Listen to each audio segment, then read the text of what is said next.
का जमीन मर गया है।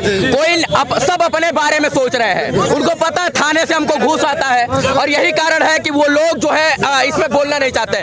बस इतना कहेंगे कि अगर नेता लोग जाग जाए ना तो सच में न्याय मिल जाएगा। देखिए यहाँ पर जागरूक इंसान बैठे हैं, ये लोग शिक्षित है, पढ़े लिखे हैं, इनको देश के जवानों की कदर है, इसीलिए ये लोग यहाँ पर खड़े बैठकर उनके न्याय और इंसाफ के लिए लड़ाई लड़ रहे हैं, आवाज उठा रहे हैं। लेकिन नेताओं का तो जमीन मर गया है, उनको तो 5 साल के लिए हम लोगों ने मलाई चापने के लिए दे दिया है और यही कारण है कि वो लोग आना नहीं चाहते हैं। लेकिन जिस दिन देश का सोता हुआ सिपाही यानी सैनिक बॉर्डर पर देश मां भारती की रक्षा करने वाला एक आर्मी का जवान सठिया कर पगला जाएगा, इन नेताओं को ठोकना शुरू करेगा, इनकी छाती में से खून निकल आएगा और तब इनको अवकाश समझ में आएगा। उस आर्मी के जवान में इतना भी पावर नहीं था, फिर भी इज्जत के वास्ते वो पुलिस वाले पे हाथ नहीं उठाए और वही बिहार के पुलिस चाह जाता है ना रोड पे दौड़ा उसको मारे। कहाँ तक सही है? उम्मा भारती का लाल अगर चाह जाता तो उनकी चमड़ी उधेड़ लेता है, थप्पड़ में तू हग मुंह मारते, समझ रहे ना। लेकिन जितेंद्र, क्या नाम था, जितेंद्र वो को समझ में नहीं आया कि हम एक देश के सैनिक के ऊपर हाथ उठा रहे हैं और कहीं ना कहीं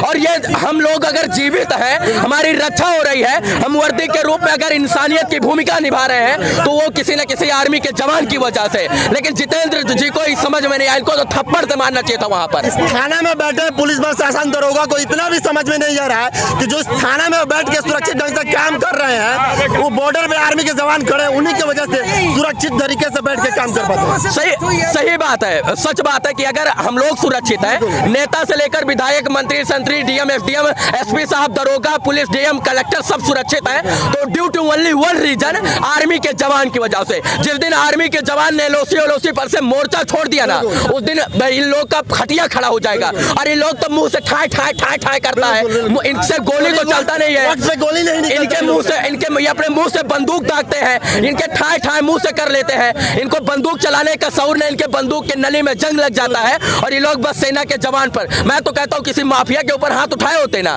मार के इनका चमड़ा उधेड़ लेता है। आर्मी के किसी भी अधिकारी को या किसी भी जीडी के एक सिपाही को भी गिरफ्तार करने का प्रोसीजर पता है क्या है? आप किसी भी कंडीशन में, हम बता रहे हैं 45(1) सेक्शन 45(1) के तहत, सुनिए सेक्शन, भाई मेरे भाई सेक्शन 1 के तहत, भैया एक मिनट पहले निमन बात सुन लीजिए तनी एगो जानकारी। सेक्शन 45(1) सेक्शन के तहत यह कहा गया है कि किसी भी स्थिति में सिविल पुलिस आर्मी मैन को गिरफ्तार नहीं कर सकता है, लेकिन एक्सेप्शन में कहा गया है कि कुछ ऐसे कंडीशन है जिसमें आर्मी मैन को गिरफ्तार किया जाता है। आप लोग जानिए इस चीज को, तो कौन ऐसा तरीका है, कौन ऐसा सिचुएशन है जिसमें गिरफ्तारी होगा? तो पहला, अगर आर्मी का जवान रेप करता है, बलात्कार, तो पुलिस उसको गिरफ्तार करेगी।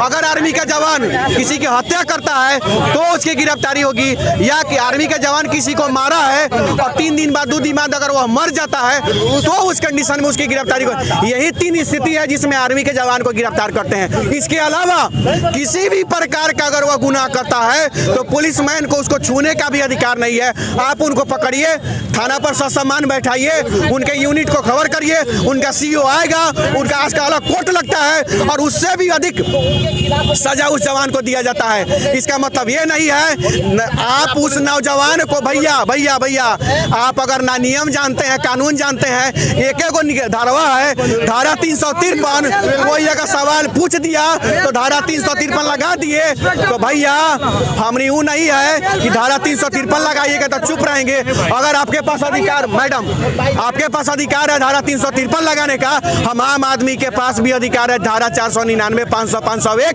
ठोकने का। तो हम लोग भी अब अपने अधिकार को जानते हैं और आपके चैनल के माध्यम से हम पूरे बिहार के नौजवानों को बताना चाहते हैं, पूरे सामाजिक कार्यकर्ता को बताना चाहते हैं, कोई भी सरकारी अधिकारी अगर आपको धमकी देता है सरकारी कार्य में बाधा डाल के फंसाने का, तो लगले उसको भी धमका दीजिए कि अगर तुम 300 धारा 353 लगाएगा, हम भी तुम पर 499, 500, 501 ठोकेगा, तब जाके सही रहेगा। ऐसे चुप रहने से नहीं होगा। नहीं तो इसी तरह जब आम आर्मी के जवान सड़क पर पीटा जा रहा है, आर्मी के जवान जब सेफ नहीं है तो आम आदमी का क्या हाल आदमी का क्या होगा? इन लोगों से अपराधी नहीं पकड़ा जाएगा।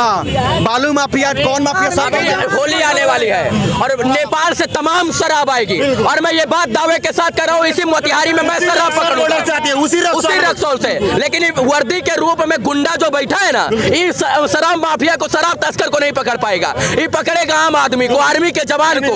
और अगर आर्मी के जवान उस दिन सठिया गए होते तो इनको मार मार के भजिया बिगाड़ देते। लेकिन उसने वर्दी पहने हुए थे पुलिस वाले, उनका सम्मान किया, वर्दी का सम्मान किया क्या? और उनसे कमजोर थोड़ी थे राधा मोहन जी, नहीं भजिया बिगाड़ देते। बस इतना कहेंगे यार कि देखिए कौन से नियम और कानून ने जो है मारने का, हाथ उठाने का अधिकार दे दिया है। अगर उन्होंने गलती किया तो भैया तुम सम्मान गिरफ्तार करते, कुर्की जब्ती करते, कानूनी प्रक्रिया करते, तुम्हें मारने का किस अधिकार से मार दिया तुमने उसको? भैया